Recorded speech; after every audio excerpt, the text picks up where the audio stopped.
اللهم صل على محمد اللهم صل على محمد وعلى آله وصحبه وسلم۔ وعلیکم السلام رحمۃ اللہ وبرکاتہ۔ عورت کے چہرے، دونوں ہاتھ، دونوں پاؤں کے علاوہ سارا بدن کپڑے سے اس طرح چھپا ہو کہ بدن کی رنگت بھی نظر نہیں آتی اور بدن کی ہیئت بھی نظر نہیں آتی۔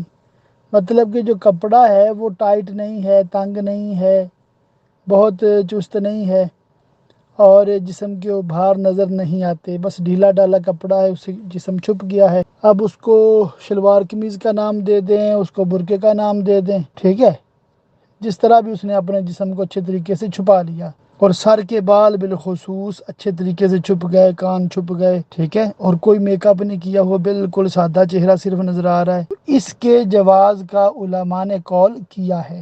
ہاں، اتنا پردہ اگر کرتی ہے تو کافی ہے، مگر فی زمانہ بعض علماء نے چہرے کو چھپانا بھی ضروری قرار دیا ہے، تو عورت کو چاہیے کہ اپنا چہرہ بھی نقاب وغیرہ کے ذریعے سے چھپا لے، اور جن کے لیے ممکن نہیں ہے ملکی قوانین کی وجہ سے یا کسی اور وجہ سے، تو وہ کم از کم یہ تو ضرور کریں کہ ہرگز کسی قسم کا میک اپ نہ کریں۔ واللہ تعالی اعلم بالصواب۔